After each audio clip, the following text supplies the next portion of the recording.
Mpenzi mtazamaji na msikilizaji wa Sauti ya Marejeo Ministry, karibu tena katika mfululizo wa masomo ambayo tumekuwa tukijifunza na tutaendelea kujifunza. Katika kipindi kilichopita tuliweza kuona na kutazama somo linalosema mkokotoo wa wakati. Kwa tukaangalia muda wa mpango wa ukombozi duniani na mbinguni ni miaka 7,000. Lakini tukaona miaka hii 7,000 imegawanyika katika makundi makubwa mawili. Kundi la kwanza ni miaka 6,000 na kundi la pili ni miaka 1,000. Na miaka 1,000 ni muda mpango wa ukombozi mbinguni na miaka 6,000 ni muda wa mpango wa ukombozi duniani. Lakini pia tuliweza kuona uhusiano uliopo kati ya uumbaji na ukombozi. Tukaona uumbaji ni kivuli, ukombozi ni uhalisia. Na tukaona juma la uumbaji na juma la ukombozi na uhusiana kwa ukaribu sana, japokuwa miaka inatofautiana kulingana na uwiano ambao tuliutazama. Tukaona siku moja ya uumbaji ni sawasawa na miaka 1,000 ya ukombozi. Kwa tukaangalia siku 6 za uumbaji ambazo Mungu alifanya kazi, kija ukazidisha kwa 1,000, kwa sababu tuliona katika kitabu cha Zaburi sura ya 90 na ule mstari wa 4, tukaona siku moja machoni pa Mungu ni kama miaka 1,000. Lakini pia tukaangalia kitabu cha waraka wa pili wa Petro sura ya 3 na ule mstari wa 8. Kwa tukaona siku moja ya uumbaji ni sawasawa na miaka 1,000 ya ukombozi. Kwa siku 6 za uumbaji ambazo zilikuwa siku za kazi ni sawasawa na miaka 6,000 katika mpango wa ukombozi. Na tukaona miaka 6,000 katika mpango wa ukombozi ndio muda wa pambano kuu hapa duniani. Na tukaona siku ya 7 ilikuwa ni kivuli, lakini uhalisia tulitazama katika kitabu cha Waebrania sura ya 4 mstari wa 9 hadi wa 11 na kitabu cha Ufunuo Yohana sura ya 20 na ule mstari wa 4. Uhalisia wake miaka 1,000 mbinguni. Hivyo basi juma lote la uumbaji lenye siku 7 linabeba miaka 7,000 katika mpango wa ukombozi. Kwa hiyo ndio uhusiano ambao tuliweza kuona, na nikakuahidi ya kwamba katika saa hii tutaendelea kutazama somo hili lenye kichwa kinachosema mkokotoo wa wakati, sehemu ya pili. Na mkokotoo wa wakati ambao tunaenda kufanya sio miaka 1,000 ya mbinguni, ni mkokotoo wa wakati wa pambano kuu au muda wa mpango wa ukombozi duniani ambao ni miaka 6,000. Kwa hiyo kabla ya kuanza somo hili, ningependa kukualika, kama una nafasi ya kupiga magoti utapiga magoti, na kama una nafasi ya kusimama utasimama, na kama una nafasi ya kukaa utainamisha uso wako tunapoenda kumwomba Bwana. Binafsi nitapiga magoti. Baba yetu wa mbinguni, tunakushukuru kwa fursa hii ambayo umetupatia. Peke yangu siwezi kuzungumza na wana wako, lakini niwezeshe kupitia Roho wako Mtakatifu. Tia maneno yako kinywani mwangu ili niweze kuzungumza na kusanyiko hili linalonitazama pamoja na kunisikia. Tupatie uelewa, tupatie mioyo ya kufundishika kama watoto wachanga. Tuwezeshe kuweza kujisahaulisha ambao tumejifunza, ili tuweze kuelewe nuru mpya katika kipindi hiki cha mwisho. Maana unasema ya kwamba umetupa kazi kubwa ya kufanya kwa muda mfupi, na ili tujifunze kweli kuu ni lazima tujisahaulishe kweli ambazo tumekuwa tukijifunza katika msingi usio sahihi, ili kuweza kupokea kweli mpya katika msingi ambao ni sahihi. Na mimi nitakuwa pamoja na msikilizaji, pamoja na mimi mzungumzaji, kuanzia mwanzo hadi mwisho wa somo hili. Ndilo ombi langu kwa imani, kwa jina la Yesu Kristo, amina. Kaka na dada katika Kristo, tutaanza kuangalia mkokotoo wa unabii wa miaka 6,000. Tutaangalia miaka 6000 imegawanyika katika makundi mangapi, na inaanzia wapi na inaishia wapi. Kwa hiyo tutaangalia katika Biblia na katika roho ya unabii, kwa sababu mchana tuliweza kuangalia katika kitabu cha Isaya 8:20. Neno la Mungu linasema, na waenende kwa sheria na ushuhuda, ikiwa wasemi sawasawa na neno hili, bila shaka kwao hapana asubuhi. Kwa hiyo fuatana pamoja nami tunapoanza somo hili. Kichwa cha somo ni mkokotoo wa wakati, sehemu ya pili. Kipindi kilichopita tuliangalia mkokotoo wa wakati, sehemu ya kwanza. Napenda kukualika uweze kuwa na Biblia yako pamoja na kalamu na daftari kwa ajili ya kutunza kumbukumbu. Na kama una Biblia yako, tufungue pamoja katika kitabu cha Ufunuo Yohana sura ya 12. Tutasoma mstari wa 7 hadi mstari wa 12. Kwa hiyo mkokotoo huu wa miaka 6000 umefafanuliwa katika kitabu cha Ufunuo Yohana sura ya 12 mstari wa 7 hadi mstari wa 12. Na huu mkokotoo wa miaka 6000 ndiyo muda wa mpango wa ukombozi au pambano kuu katika dunia yetu. Fungua pamoja nami katika kitabu cha Ufunuo Yohana, kitabu cha Ufunuo Yohana sura ya 12. Nitasoma mstari wa 7 hadi mstari wa 12 kuweza kuonesha mkokotoo wa miaka 6000.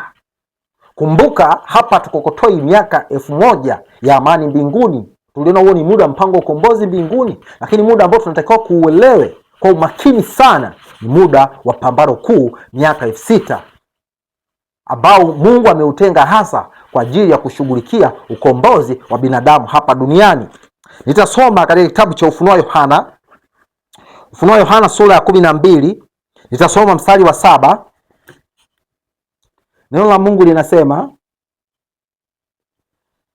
kulikuwa na vita mbinguni,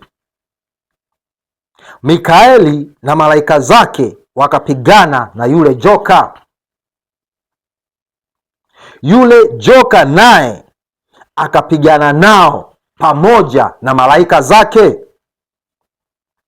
nao hawakushinda, wala mahali pao hapakuonekana tena mbinguni. Mstari wa 9, neno la Mungu linasema, yule joka akatupwa. Joka anayezungumziwa hapa tunafahamu ni Shetani. Nasema yule joka akatupwa, yule mkubwa nyoka wa zamani, aitwaye nani?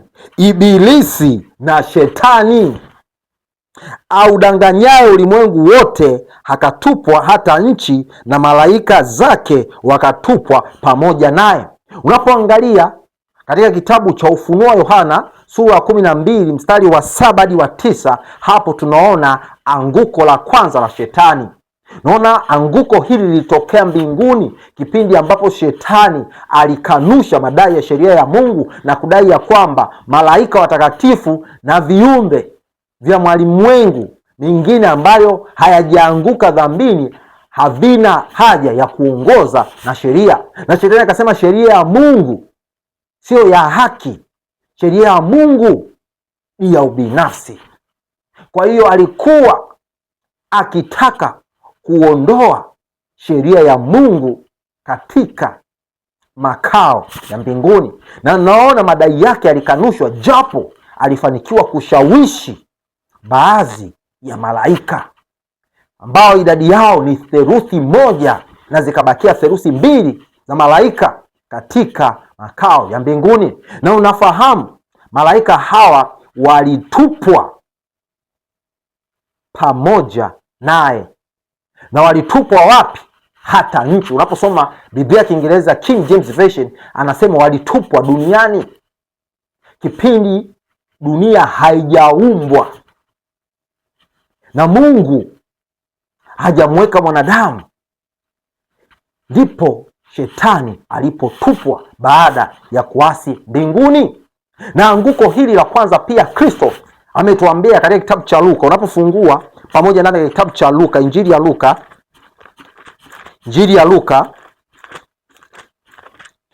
ya Luka sura ya 10, nitasoma mstari wa 18. Injili ya Luka sura ya 10, nitasoma mstari wa 18. Neno la Mungu linasema, akawaambia, nilimuona shetani akianguka kutoka mbinguni kama umeme. Kwa hiyo hili ni anguko la kwanza la shetani. Kwa hiyo shetani alipotupwa hapa duniani ilikuwa ukiwa na utupu, lakini mahali ambapo shetani alitupwa, Mungu akaamua kuitengeneza dunia na kumweka mtu ndani yake ili athibitishe madai ya sheria ya Mungu. Na Mungu akataka kufunua kwa shetani ya kwamba pale ambapo nimekuweka, ninaweza nikamweka mwanadamu atakaye kanusha madai yako, atakayeishi sheria takatifu kama kanuni ya upendo na kukanusha sera ambayo ulianzisha katika makao ya mbinguni. Na unapoendelea kusoma maandiko katika kitabu cha Mwanzo 1 mstari wa 26, fungua pamoja nami kitabu cha Mwanzo sura ya 1 na ule mstari wa 26. Fungua pamoja nami katika kitabu cha Mwanzo sura ya 1 na ule mstari wa 26. Sikiliza kile ambacho neno la Mungu linasema. Neno la Mungu linasema, Mungu akasema, na tumfanye mtu kwa mfano wetu na kwa sura yetu, wakatawale. Hili neno ndilo nilikuwa nalitafuta. Samaki wa baharini na ndege wa angani na wanyama na nchi yote pia, na kila chenye kutambaa kitambaacho juu ya nchi. Kwa hiyo mwanadamu alipoumbwa ndiye alikuwa mtawala na ndiye alikuwa mkuu wa ulimwengu na ndiye aliyeiwakilisha sayari yetu dunia katika baraza la mbinguni. Lakini punde mwanadamu alipoanguka dhambini, utawala wake ulikoma na ukaenda kwa shetani, na akakoma kuwa mkuu wa ulimwengu, na shetani ndo akawa mkuu wa ulimwengu. Kwa hiyo alitupwa, akapitia anguko la kwanza kutoka mbinguni na kutoka katika nchi. Lakini alipokaa katika dunia hii, mwanadamu alipofanywa na akawekwa katika bustani ya Edeni, alipofanikiwa kumdanganya, akachukua nafasi ambayo Mungu alimpatia Adamu. Kwa hiyo kanuni zake ndio zikawa zinaongoza ulimwengu wetu. Ukitaka kulielewa hili, fungua pamoja na kitabu cha Ayubu. Kitabu cha Ayubu sura ya 1. Katika kitabu cha Ayubu sura ya 1, nitasoma mstari wa 6 hadi mstari wa 8. Sikiliza kile ambacho neno la Mungu linasema. Ilikuwa siku moja ambayo hao wana wa Mungu wanaozungumziwa hapa sio watoto wa Ayubu, ni wawakilishi kutoka malimwengu mengine.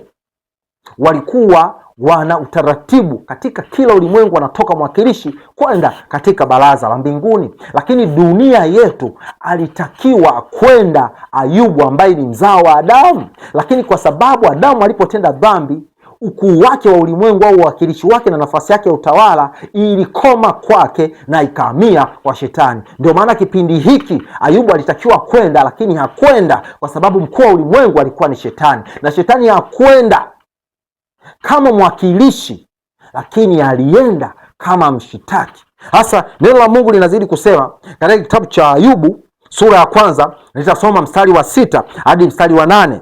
Neno la Mungu linasema, ilikuwa siku moja ambayo hao wana wa Mungu walikwenda kujihudhurisha mbele za Bwana. Shetani naye akaenda kati yao. Bwana akamuuliza Shetani, umetoka wapi wewe?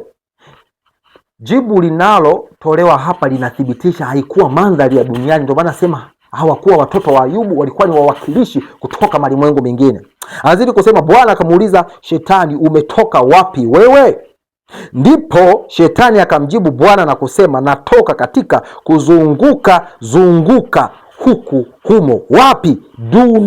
Anasema duniani, na kutembea huku na huku humo. Kwa hiyo kama haya mandhari yasingekuwa ya dunia, Shetani asingesema duniani. Lakini anaposema duniani inamaanisha alienda, badala ya Ayubu kwenda kama mwakilishi, lakini yeye alienda kwa sababu dunia ilikuwa chini yake na alikuwa akiongoza kwa kanuni zake. Anaendelea kusema hapa ya kwamba mstari wa 8, Kisha Bwana akamuuliza Shetani, je, umemwangalia huyo mtumishi wangu Ayubu? Hilo ni swali. Kwa kuwa hapana mmoja aliye kama yeye duniani. Anazidi kusema, mtu mkamilifu na mwelekevu, mwenye kumcha Bwana na kuepukana na uovu. Kwa hiyo ndugu zangu wapendwa, tukirejea katika fungu letu kitabu cha Ufunuo Yohana sura ya 12 mstari wa 7 hadi wa 9. Unaposoma kitabu cha Ufunuo Yohana sura ya 12 mstari wa 7 hadi wa 9, hapa tunaona anguko la kwanza la Shetani. Lakini alipoanguka alifanikiwa kumdanganya Adamu, na baada ya Adamu kupata wazao akaendelea kuwadanganya. Ndio maana hapa hata hili fungu linasema haidanganyaye dunia yote, tafsiri sahihi kutoka katika Biblia King James Version. Mstari wa 10 anasema, nikasikia sauti kuu mbinguni ikisema. Sasa, hii sasa wakilisha wakati, na tutakuja tutaangalia hii sasa ni mwaka wa 31 BK baada ya Kristo kufa msalabani na kumpatia mwanadamu wokovu kwa mara ya kwanza. Azidi kusema, sauti kuu mbinguni ikisema, sasa kumekuwa wokovu. Kitu cha kwanza. Kitu cha pili, na nguvu. Kitu cha tatu, na ufalme wa Mungu wetu. Kwa hiyo kwa fungu hili tunaona hapo kabla ya sasa hii ambayo nimekuambia ni mwaka wa 31 BK, hakukuwa na wokovu, hakukuwa na nguvu, lakini pia hakukuwa na ufalme wa Mungu wetu, lakini na mamlaka ya Kristo wake. Kwa nini? Anaendelea kusema hapa ya kwamba kwa maana ametupwa chini mshtaki wa ndugu zetu, yeye awashtakie mbele za Mungu wetu mchana na usiku. Kwa hiyo Shetani baada ya kumdanganya Adamu alichukua nafasi yake.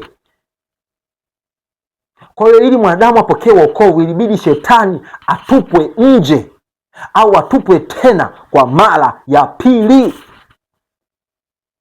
Na kwa nini? Nimetoka kuuliza swali na nitalijibu kutoka katika maandiko. Kabla ya mwaka 31 anasema hakukuwa na wokovu na nguvu na ufalme wa Mungu wetu na mamlaka ya Kristo wake. Ni kwa sababu kanuni za Shetani ndiyo zilikuwa zinaongoza dunia hii, na madai yake yasingeweza kukanushwa, kwa sababu hakutokea mwanadamu katika uzao wa Adamu pamoja na Adamu ambaye aliishi maisha makamilifu kuanzia kuzaliwa kwake hadi kufa kwake bila kutenda dhambi na bila kuwa na mpatanishi.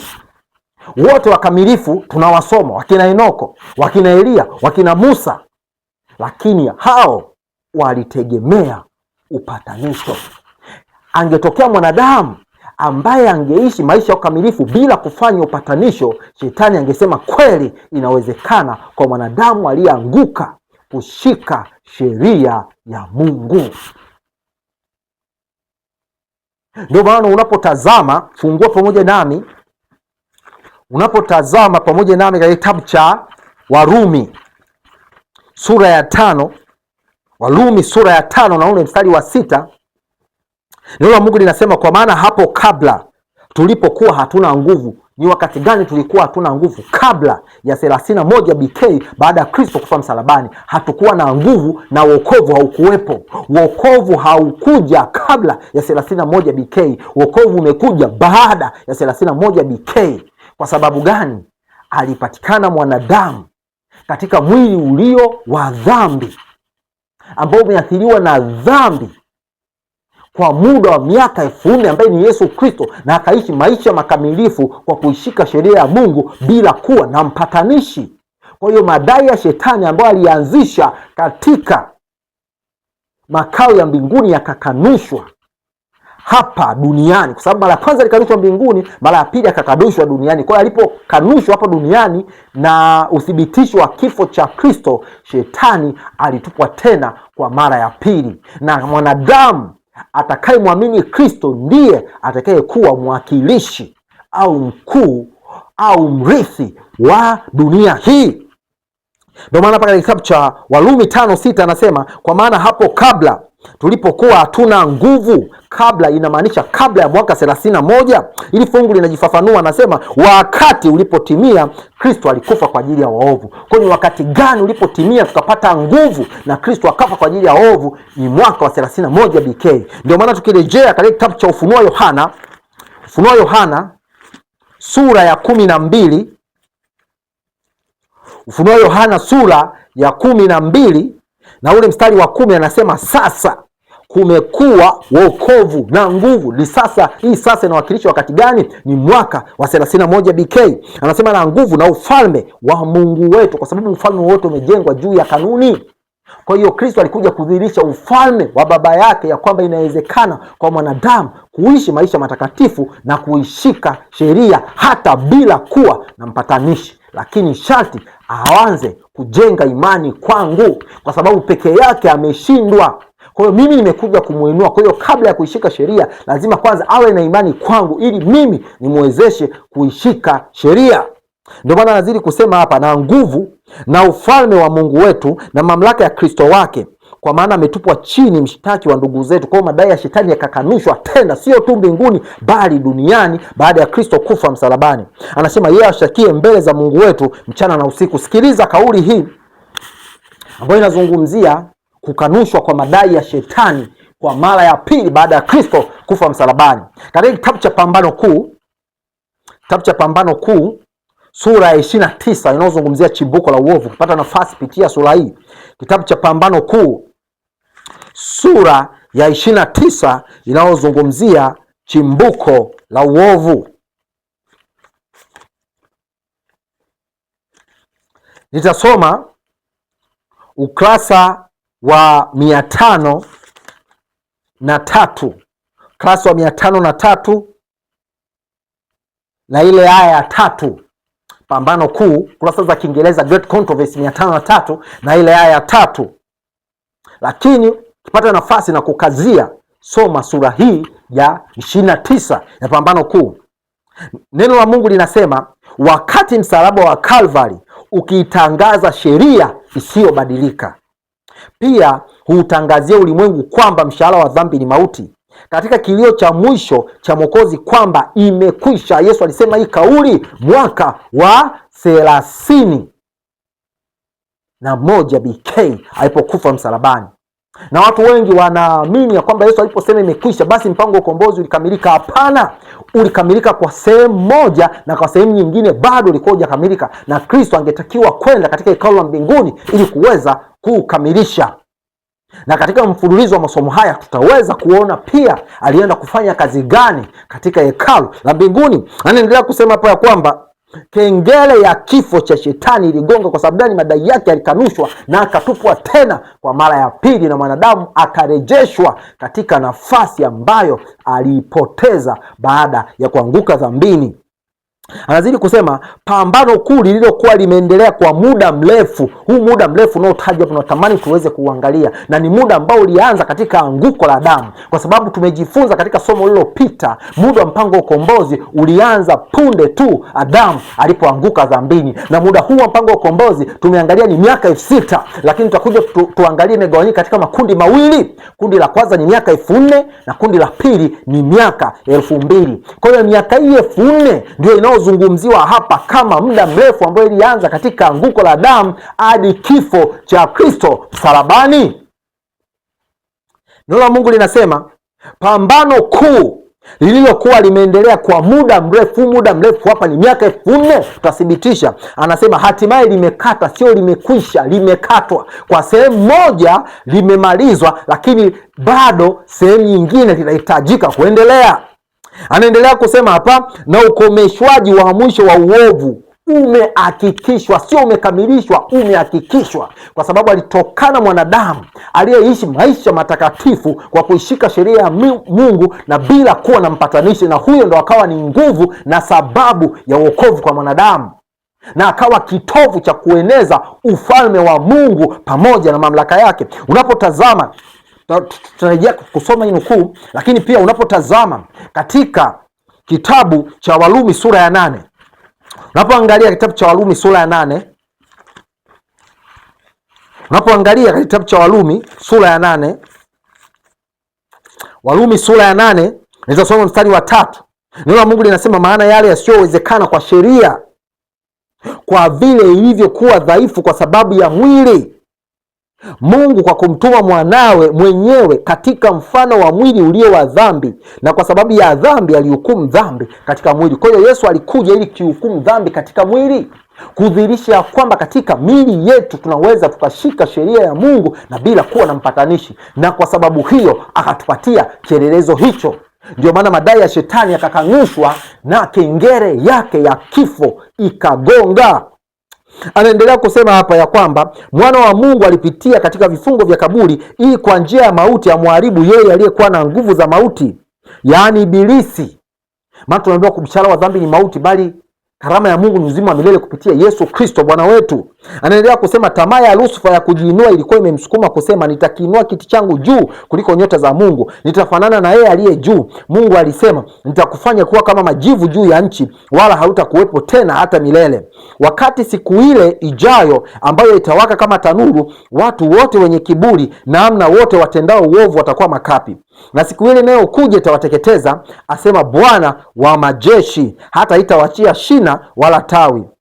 Anasema ulimwengu wote utakuwa mashahidi wa chimbuko na matokeo ya dhambi, na uangamizaji wake ambao mwanzoni ungeweza kuleta hofu kwa malaika na kumdharau Mungu, kwa sasa utathibitisha upendo wake na kudumisha heshima yake kwa ulimwengu wa viumbe ambao hupendezwa kufanya mapenzi yake, na ndani ya mioyo yao kuna sheria yake. Kamwe uovu hautainuka tena. Kwa hiyo ukija ukasoma hapo tuona ukombozi au wokovu ulihakikishwa, lakini sio kwamba ulikamilishwa, ulihakikishwa kwa sababu Kristo alikuwa sababu ya wokovu kwa kila mtu. Aliweza kuishi maisha makamilifu na kutupatia kielelezo, na hapo tukawa na nguvu ya kuweza kumshinda shetani. Kwa hiyo tunaambiwa kipindi Kristo anakufa msalabani, pambano kuu ambalo lilikuwa limeendelea kwa muda mrefu lilikuwa limekatwa. Je, huo muda mrefu ni miaka mingapi? Unapoangalia katika kitabu cha Tumaini la Vizazi Vyote, fungua pamoja nami kitabu cha Tumaini la Vizazi Vyote, Desire of Ages, kitabu cha Kiingereza, ukurasa wa 759 na ile aya ya 3.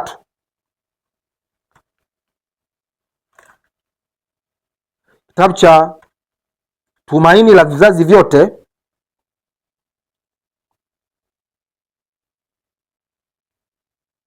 ukurasa wa 759 na ile aya ya 3. Lakini kabla ya kusoma aya hii, ningeweza kukusomea pia katika kitabu cha Injili ya Yohana. Tazame katika kitabu cha Injili ya Yohana, Injili ya Yohana sura ya 12, nitasoma ule mstari wa 31 hadi mstari wa 33.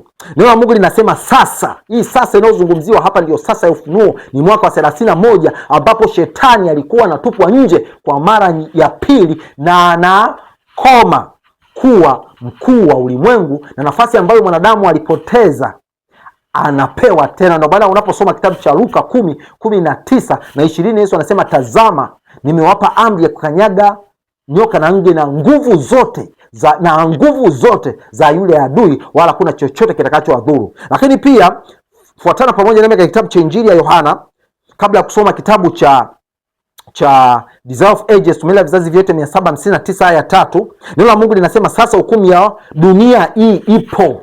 Tafsiri sahihi hapa ni dunia, sio ulimwengu. Ulimwengu unajumuisha malimwengu mengine yote, lakini tafsiri sahihi ya King James Version anasema dunia, world, ni moja.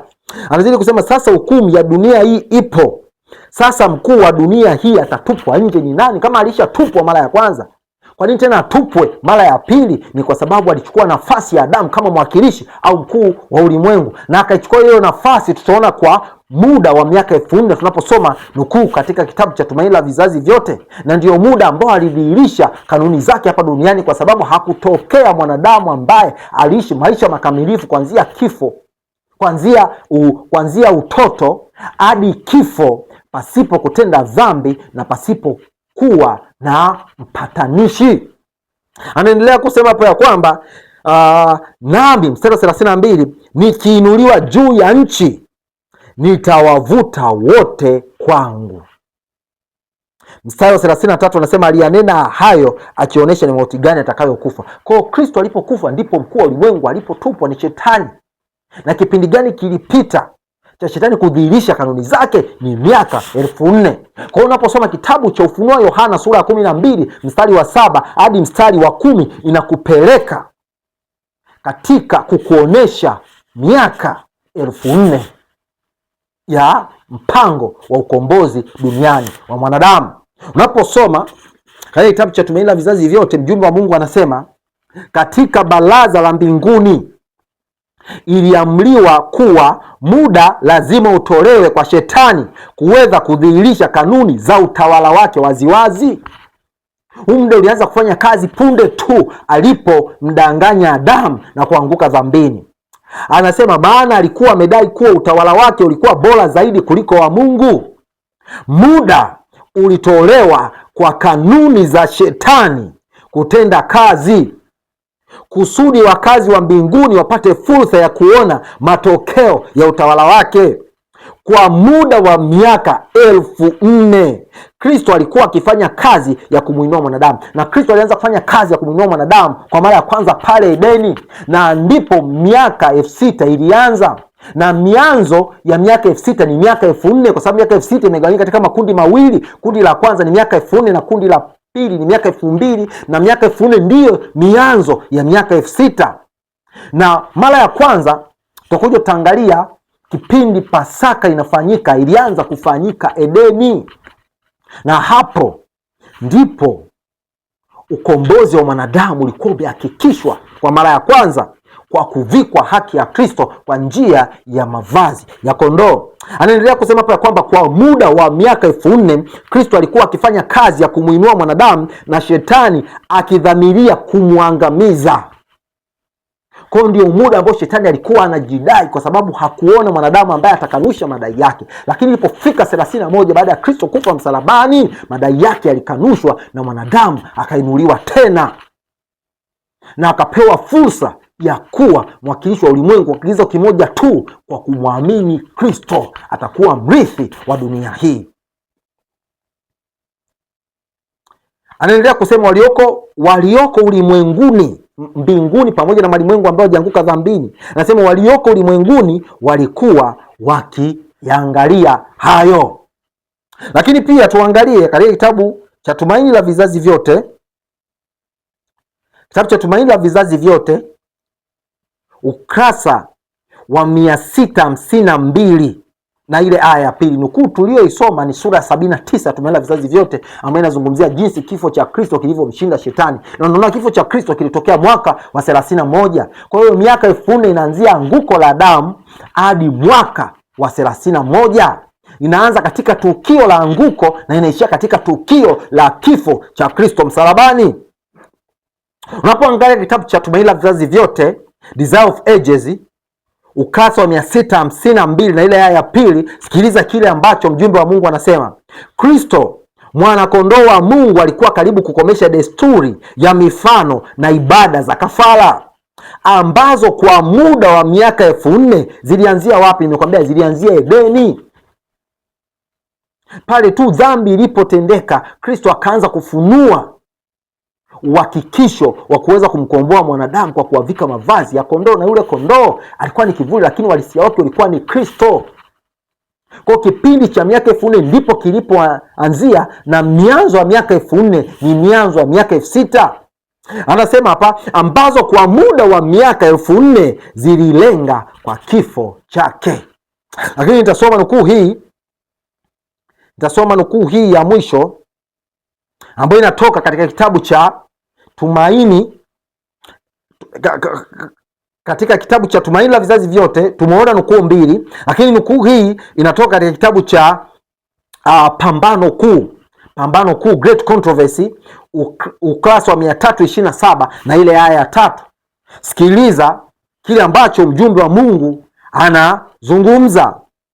Anaendelea kusema hapa ya kwamba katika mwaka wa 31 BK, anataja kabisa mwaka wa 31 BK, nadhani unaiona hapo mbele ya skrini. Anasema katika mwaka wa 31 BK, miaka 3.5 baada ya ubatizo wake, Bwana wetu alisulubiwa.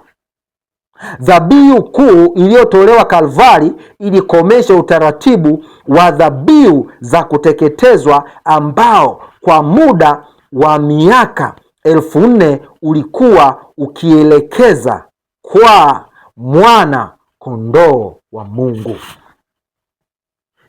Wapendwa, wakati tunaanza kujifunza hatua ya kwanza kufanya shirika na Mungu, kujua na kuelewa wakati, tuliona pia hata mzigo wa mahubiri ya Kristo ulijengwa juu ya wakati. Na wapendwa, Kristo alijua saa kuu ya wakati ambayo iliamliwa kwa ajili ya kukamilisha ukombozi. Ndio maana Kristo alijua saa ya kubatizwa kwake. Kristo alijua saa ya kufa kwake, na Kristo alijua saa ya kufufuka kwake, na akajua saa ya kuingia katika chumba cha kwanza katika hekalu la mbinguni, na akajua saa ya kuingia katika chumba cha pili katika hekalu la mbinguni. Lakini pia Kristo anajua hata saa ya kuja kwake. Na Kristo alifahamuje? Unaposoma katika kitabu cha Mambo ya Walawi sura 23 utakutana na sikukuu 7. Kristo alizisoma zile sikukuu kwa uzuri, lakini alipokuwa anakuja mara ya kwanza, sikukuu ambazo zilimuhusu yeye kama mwanakondoo zilikuwa ni sikukuu 4 za kwanza, ambazo zilikuwa zinafanyika katika kipindi cha miaka 4000 mpaka Kristo atakapokuja na kukomesha desturi ambazo zilikuwa zikiakisi na zilikuwa zikilenga katika kifo chake msalabani. Kwa hiyo Kristo alijifunza sikukuu hizi, na ndipo akagundua wakati hasa wa kubatizwa kwake, wakati hasa wa kufa kwake, kufufuka, pamoja na kuingia katika chumba cha kwanza.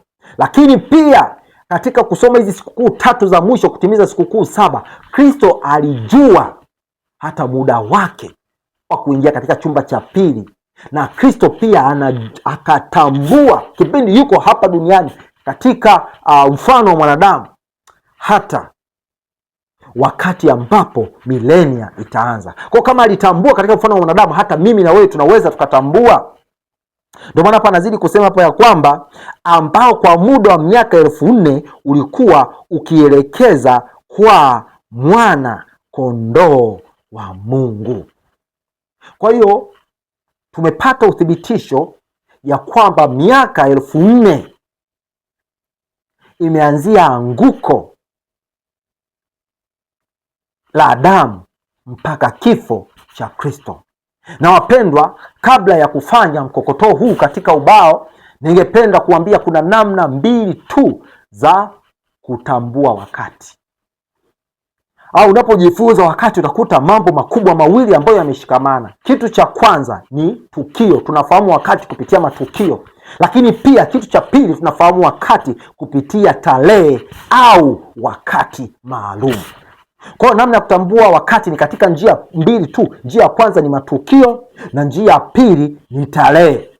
Nazungumza haya kwa sababu kuna watu wengine wanajaribu kubeza mtu unapofanya mkokotoo wa wakati, wakitangaza ya kwamba wakati wa kurudi kwa Kristo haufahamiki. Lakini tutakapojifunza hapa tutajua ya kwamba wakati unatambulika kwa vitu viwili tu. Kitu cha kwanza ni tukio na kitu cha pili ni wakati maalum. Kwa wakati ni neno pana, limegawanyika katika vitu vikubwa viwili. Kitu cha kwanza, wakati umebeba matukio, lakini pia wakati umebeba tarehe. Na hii tarehe nimekwambia kwenye mabano ni wakati maalum. Kwa hiyo ukija ukaendelea kusoma katika kitabu cha Ufunuo Yohana,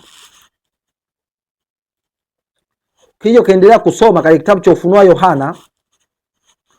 Yohana sura ya 12, na utaangalia mstari wa 10 hadi wa 12. Kwa hiyo kama 7 hadi 10 natuambia miaka 4000, basi mstari wa 10 Ufunuo Yohana hadi mstari wa 12 nazungumzia miaka 2000, ambayo inatajwa kama muda mchache ambao pia shetani anaufahamu, ili pambano kuu liweze kufikia mwisho, ambalo limechukua au litachukua miaka 6000, na ndiyo muda wa mpango wa ukombozi duniani. Rejea pamoja nami katika kitabu cha Ufunuo Yohana. Katika kitabu cha Ufunuo Yohana sura ya 12, nitasoma mstari wa 10 hadi mstari 12 anaposema nikasikia sauti kuu mbinguni ikisema sasa. Hii sasa tumeangalia katika kitabu cha Injili ya Yohana 12:31-33. Ni mwaka wa 31 ambapo Kristo alikuwa anakufa msalabani na kumletea mwanadamu wokovu na nguvu na kumtupa mkuu wa ulimwengu ambao ni Shetani kwa mara ya pili hapa duniani, na mwanadamu kurejeshwa katika nafasi ambayo ataakisi sura ya Mungu kikamilifu na atakuwa mrithi pamoja na Kristo katika dunia hii. Anaendelea kusema hapa ya kwamba ikisema sasa kumekuwa wokovu na nguvu na ufalme wa Mungu wetu na mamlaka ya Kristo wake, kwa maana ametupwa chini mshitaki wa ndugu zetu, yeye awashtakie mbele za Mungu wetu mchana na usiku. Mstari wa 11 anasema nao wakamshinda kwa damu ya mwana kondoo na kwa neno la ushuhuda wao, ambao hawakupenda maisha yao hata kufa. Mstari wa 12 anasema kwa hiyo shangilieni enyi mbingu, nanyi mkao humo.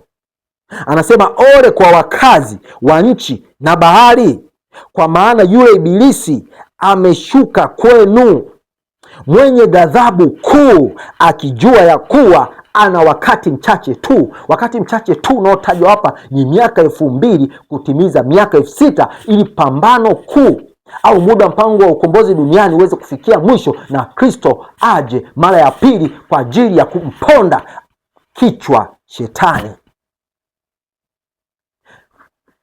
Kabla ya kufanya mkokotoo huu wa miaka 6000, ningeweza kukualika tuweze kusoma nukuu katika kitabu cha Matukio Siku za Mwisho na katika kitabu cha Pambano Kuu, tuweze kuona wakati umebebwa na vitu vikubwa viwili. Neno wakati ni neno pana. Nimekwambia jambo la kwanza ni tukio na jambo lingine ni tarehe au wakati maalum.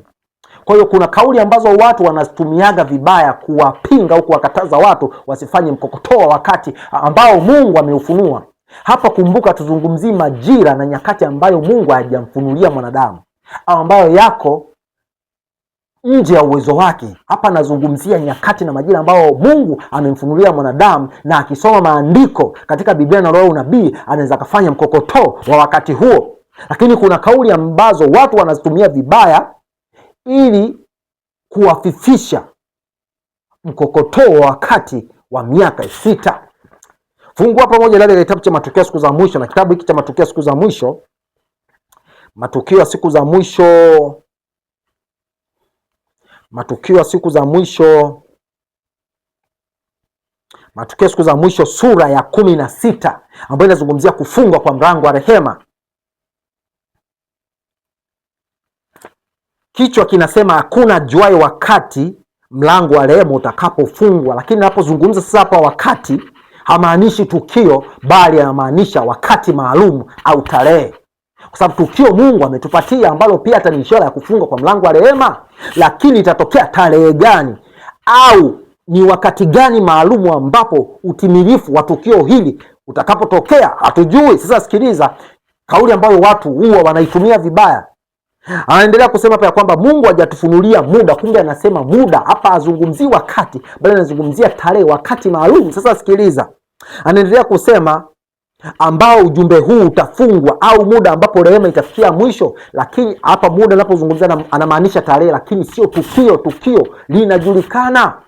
Anaendelea kusema hapa ya kwamba mambo yale yaliyofunuliwa tutayapokea kwa ajili yetu na kwa ajili ya watoto wetu, lakini hebu na tusitafute kujua kile kilichowekwa kuwa siri katika mabaraza ya Mungu Mwenyezi.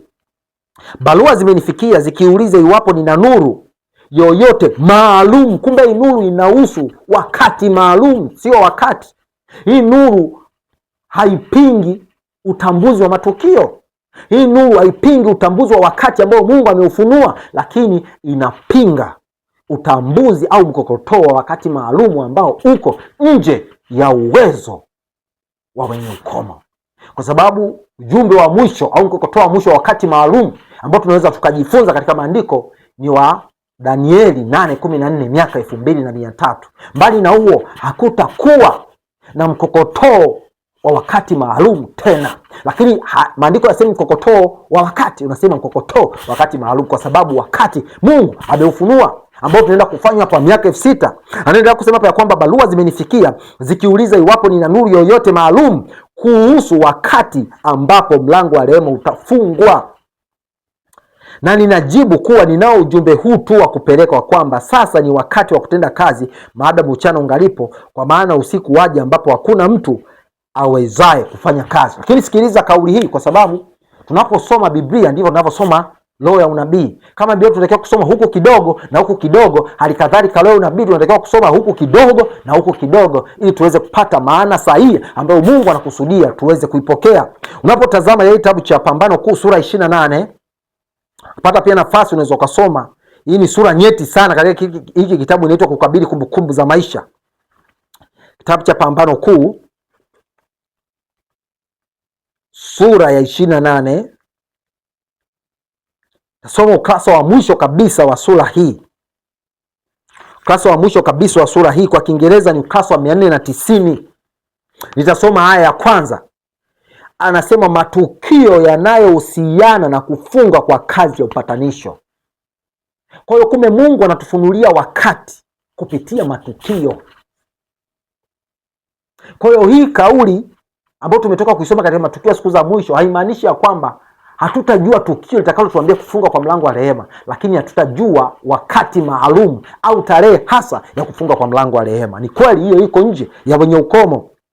Anaendelea kusema matukio yanayohusiana na kufunga kwa kazi ya upatanisho ni ya muhimu sana. Ni wachache sana wanaopenda kushughulika nayo. Kwa kumbe Mungu kuna wakati anatupatia uelewa wa wakati kupitia matukio. Unapotazama pia hiki kitabu sura 37 ambayo inazungumzia maandiko ni kinga cha Pambano Kuu, sura 37, nitasoma sura 37 ni ukurasa wa 500, kwa Kiingereza 594.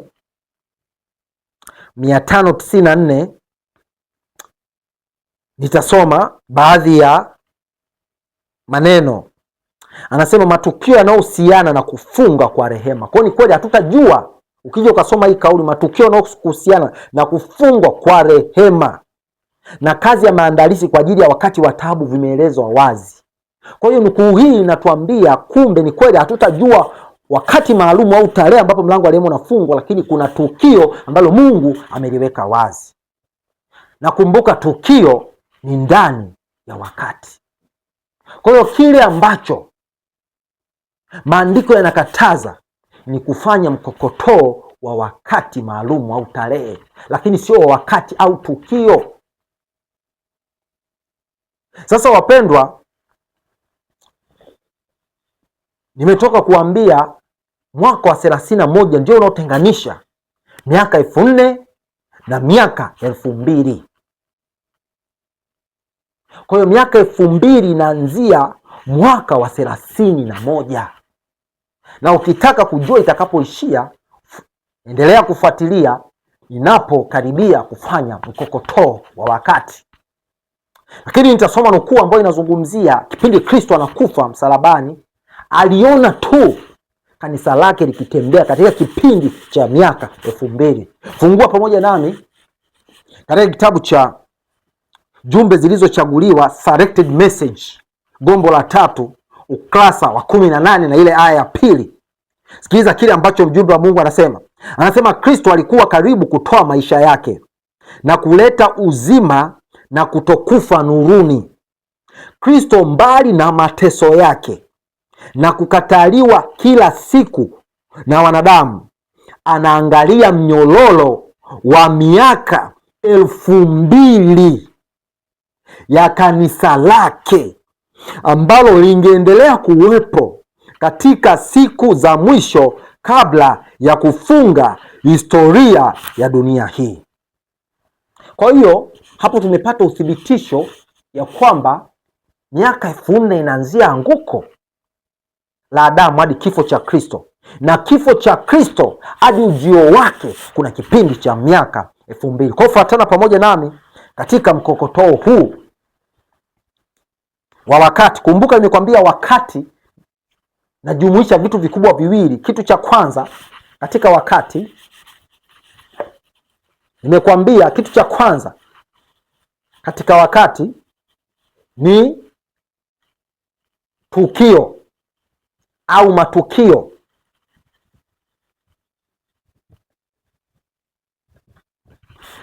Na kitu cha pili, ukitaka kuelewa wakati,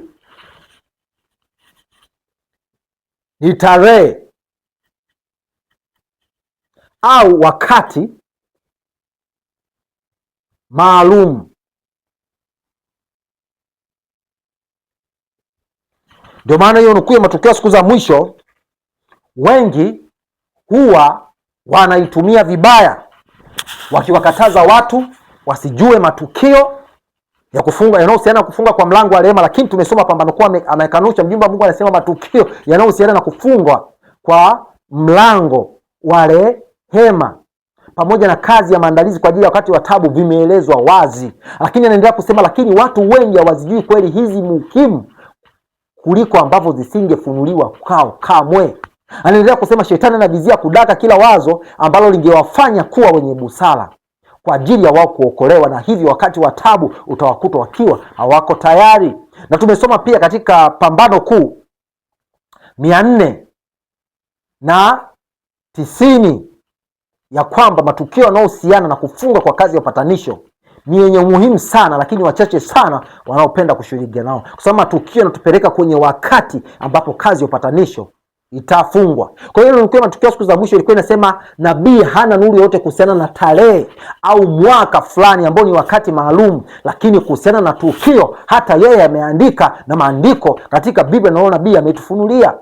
Kwa hiyo ni kile ambacho nabii amekataza ni mkokotoo wa wakati maalum au tarehe, lakini sio mkokotoo wa wakati, sababu wakati umebeba mambo mawili, tukio na tarehe. Kwa nabii amekataza mkokotoo wa wakati maalum au tarehe, ila sio mkokotoo wa wakati. Na sisi tunachokiangalia hapa ni wakati. Ndio maana maandiko yamesema naam tukijua wakati, hayasemi wakati maalum, nasema naam tukijua wakati ya kwamba saa ya kuamka katika usingizi imekwisha kuwadia. Kwa maana sasa wokovu wetu, sasa sikiliza neno sasa, wokovu wetu upo karibu nasi kuliko pale tulipoanza kuamini. Kwa hiyo ndugu zangu wapendwa, kwa kutoa utangulizi huu ya kwamba wakati umebeba mambo makubwa mawili, ukitaka kuelewa wakati, kitu cha kwanza lazima ujue wakati umebebwa na tukio au matukio, lakini pia wakati umebebwa na tarehe au wakati maalum. Kwa hiyo kwa kutengeneza msingi huu tutaanza kufanya mkokotoo wa miaka 6 ambao ni muda wa Pambano Kuu au mpango wa ukombozi duniani.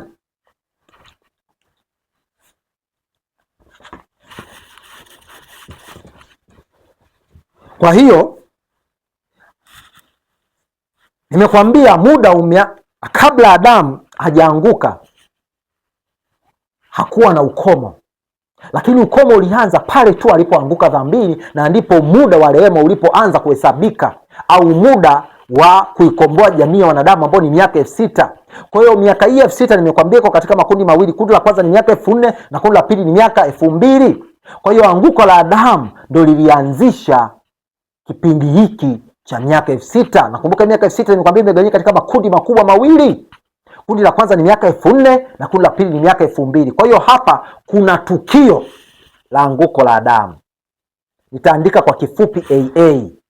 AA inamaanisha anguko la Adamu. Na tunaambiwa kipindi Adamu ameanguka, Kristo mara ya kwanza alimhakikishia wokovu kwa kumvisha vazi la kondoo.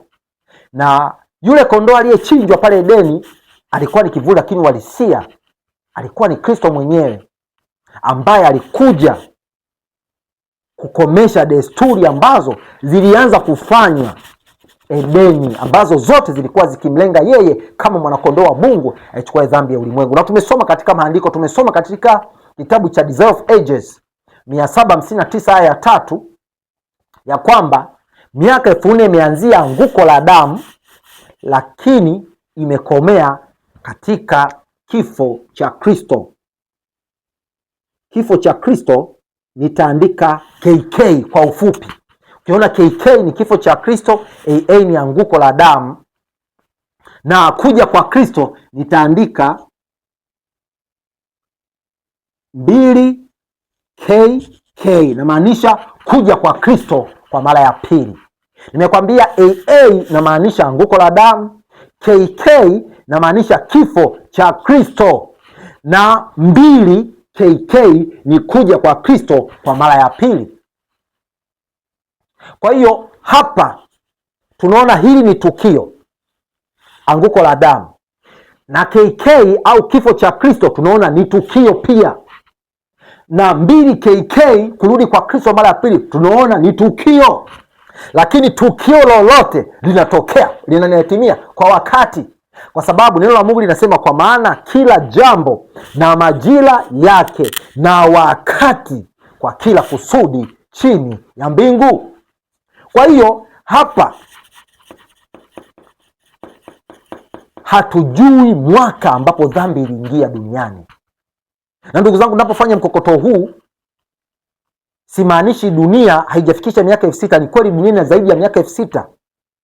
Kwa hiyo hapa tuangalie umri wa dunia, au hatufanyi mkokotoo wa umri wa dunia, tunafanya mkokotoo wa muda wa mpango wa ukombozi hapa duniani, ambao ulianza kuhesabika mwanadamu tu alipoanguka. Lakini kwa sababu hatujui mwaka ambapo dhambi iliingia duniani, lakini tumeambiwa tukio hili lilipotokea ndipo miaka 4000 ikianza kuhesabika, na tukaambiwa ilikomea mwaka wa 31 BK.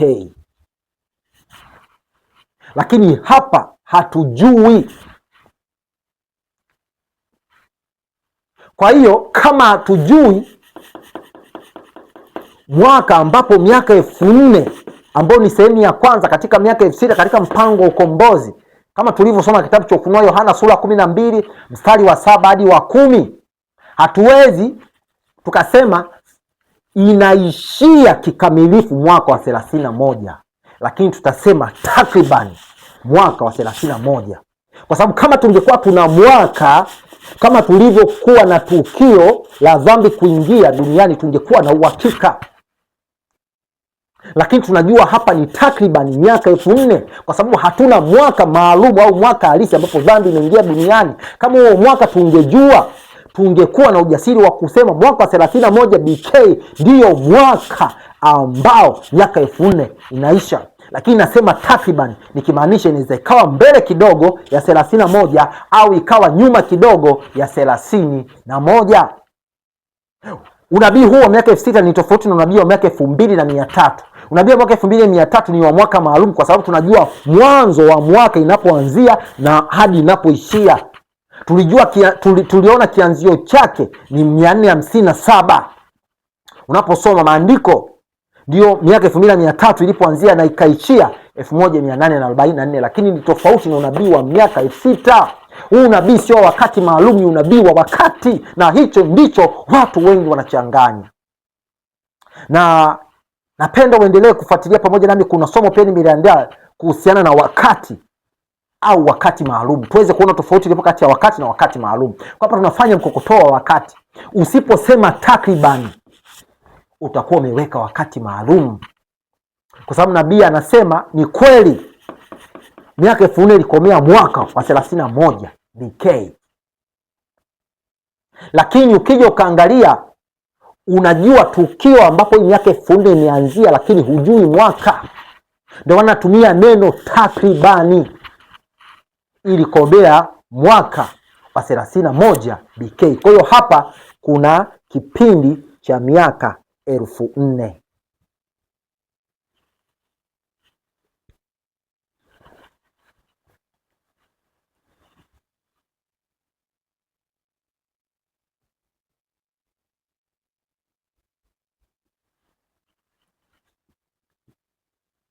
Kwa hiyo kama miaka 4000 imeanzia anguko la Adamu na ikaishia takribani mwaka wa 31 BK,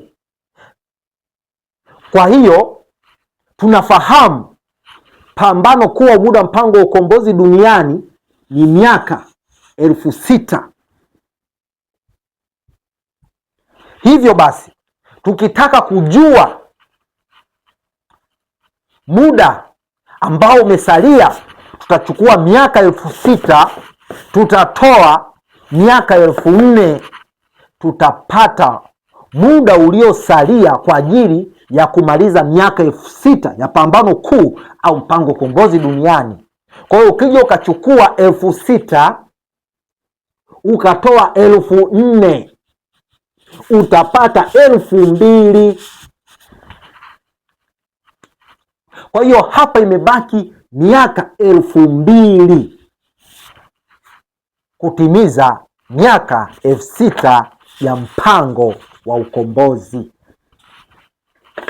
Kwa hiyo tukitaka kujua muda ambapo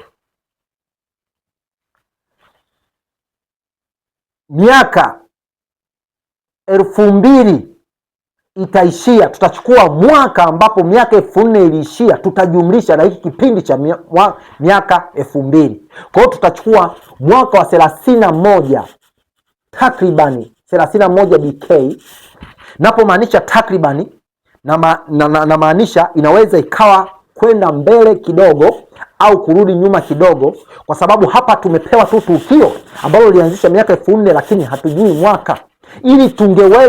Ili tuwe na usahihi bila kuweka alama hizi kwenda mbele kidogo au kurudi nyuma kidogo, ni lazima tuwe na mwaka, au tukifahamu mwaka ambapo dhambi imeingia duniani, tutakuwa na ujasiri wa kusema ni kweli tuna ujumbe wa wakati maalum, lakini hicho kimefichwa. Ndio maana nazidi kukazia huu ujumbe ni wa wakati, sio wakati maalum. Kwa hiyo tachukua mwaka wa 31, takriban 31 BK. Takriban namaanisha pia na hizi alama mbili inaweza kwenda mbele kidogo, hii jumlisha na hii kutoa kurudi nyuma kidogo. Utajumlisha hiki kipindi cha miaka 2000 utapata takribani 2031. Kwa hiyo hizi alama nazo ziweka za jumlisha au kutoa, na maanisha takribani.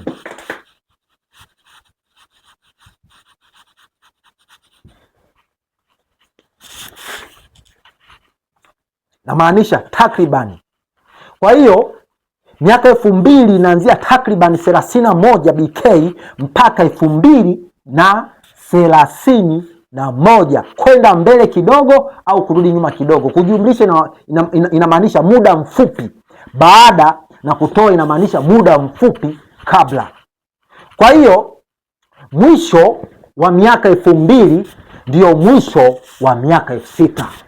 Kwa hiyo kumbe miaka 6000 inaanzia basi anguko la Adamu mpaka ujio wa Kristo wa mara ya pili. Lakini ujio huu tumekokotoa na tukaona utatokea 2031, ila kwenda mbele kidogo jumlisha muda mfupi baada, au kurudi nyuma kidogo kutoa muda mfupi kabla, kwa sababu hatuna nuru ya wakati maalum. Na ni kwa sababu moja tu ambayo inatufanya tusiwe nuru ya wakati maalum, hatujui mwaka halisi ambao dhambi iliingia duniani. Watu wengi wanajaribu kufanya makisio, kuchukua mwaka wa 31 kutoa miaka 4000 na kupata mwaka wa hapa, lakini maandiko hayajafunua. Neno la Mungu linasema yaliyofunuliwa ni kwa ajili yetu na watoto wetu, lakini mambo ya siri ni ya Bwana Mungu wetu. Kwa hiyo kumbe miaka 6000 inaanzia anguko la Adamu mpaka 2031, kwenda mbele kidogo au kurudi nyuma kidogo. Lakini hizi alama jumlisha ambayo inamaanisha kwenda mbele kidogo na kutoa kurudi nyuma kidogo, kwa neno moja au kwa neno fupi unaweza ukaziita takribani. Kwa hiyo tumeona miaka 4000 inaanzia anguko la Adamu hadi takriban 31 BK, na tukaona pia miaka 2000 inaanzia hapa takriban 31 BK mpaka 2031, kwenda mbele kidogo au kurudi nyuma kidogo. Lakini mimi na wewe Waadventista wa Sabato hatuna hadi 2031 kwenda mbele kidogo au kurudi nyuma kidogo. Sisi muda wetu tulionao mpaka muda Jumapili itakapotangazwa katika nchi ya Marekani, ndipo rehema itakapofungwa. Kwa hiyo muda wetu ni nyuma ya 2031 kwenda mbele kidogo au kurudi nyuma kidogo. Kwa hiyo sisi hatuna hadi 2031 kwenda mbele kidogo hadi kurudi nyuma kidogo. Sisi muda wetu tulionao ni mpaka kizazi cha mwisho. Ndio maana Yesu alisema kizazi hiki hakitapita hata yote atakapotimia. Na kizazi cha mwisho tunaona katika somo lingine linalofuata ndilo hapo ndipo tutafanya mkokotoo kuweza kujua sisi tuko katika kizazi cha mwisho. Muda wetu wa Adventista wa Sabato unaishia 2025 takriban, kwenda mbele kidogo au kurudi nyuma kidogo. Alama hizi naziweka ni kwa sababu hakuna nuru tena ya wakati maalum. Lakini sasa hivi hatuko kwenye nyuma kidogo Waadventista wa Sabato, sasa hivi tuko kwenye mbele kidogo au muda mfupi baada. Kwa hiyo muda wowote, na sasa hivi hatuko 2025 wapendwa, tuko 2026. Kwa hiyo muda wowote tutegemee, wakati wowote amri ya Jumapili inaweza katangazwa na mlango wa rehema unaweza ukafunga. Kwa hiyo kwa siku ya leo ningependa kuishia hapa, na kwa wakati unaokuja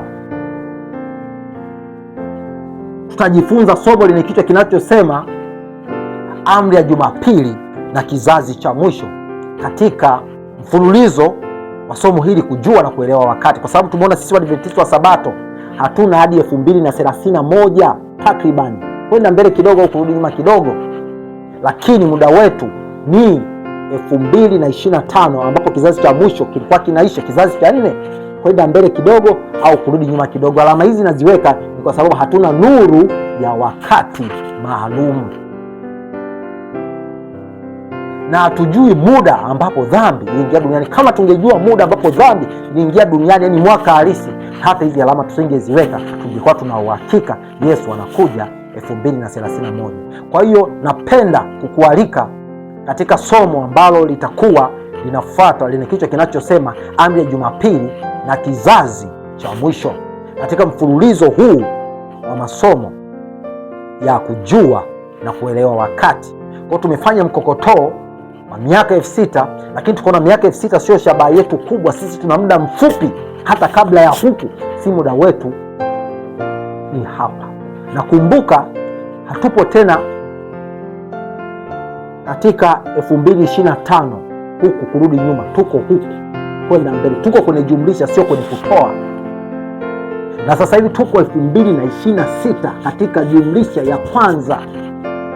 Kwa hiyo tunatakiwa kujiandaa na kujitakasa na kumwomba Bwana azidi kushikilia pepo amri ya Jumapili sitangazwe mpaka pale tutakaposhirikiana pamoja naye, ili kazi ya neema iweze kukamilika katika mioyo yetu, katika familia zetu, ili tutakapokuwa tayari tuweze kuandaa wengine kwa ajili ya kukutana na Bwana wao.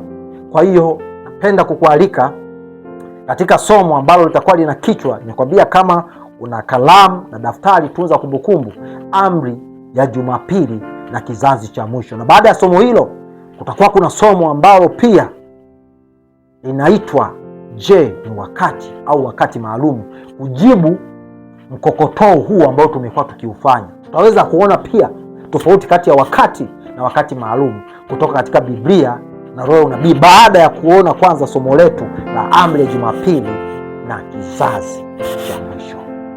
Kizazi cha mwisho nimekwambia kinaishia hapa, na ndio muda wetu 2025 takriban, au 2025 kwenda mbele kidogo au kurudi nyuma kidogo. Hii jumlisha inawakilisha muda mfupi baada, na hii kutoa muda mfupi kabla. Kwa hiyo ningependa kukushukuru kwa fursa hii ambayo umeitoa kwa ajili ya kunisikiliza, na tunapohitimisha kipindi hiki ningependa kukualika uweze kuomba pamoja nami. Ikiwa kuna uwezekano wa kupiga magoti utapiga magoti, ikiwa kuna uwezekano wa kusimama utasimama, ikiwa kuna uwezekano wa kuinamisha uso wako, basi hapo ulipo inamisha uso wako uweze kuomba, lakini mimi nitapiga magoti.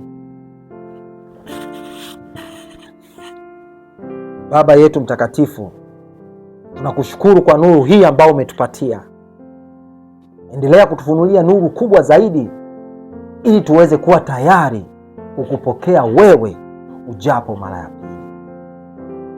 Tusaidie tuweze kukesha katika kuandaa mioyo yetu, familia zetu, lakini na ulimwengu kiujumla kwa ajili ya kukutana na wewe. Tusaidie tuweze kuwapa watu wako chakula kwa wakati, tuweze kutumika katika kuuandaa ulimwengu, lakini kwanza kanisa lako, katika masomo yatakalolisaidia kusimama katika zama ambayo iko mbele yetu. Tunahitaji ulinzi wako uweze kuwa pamoja nasi na uendelee kutushikilia mpaka pale ambapo tutakutana tena kwa ajili ya kuendelea kujifunza siri hizi kuu katika mpango wako mkuu wa ukombozi.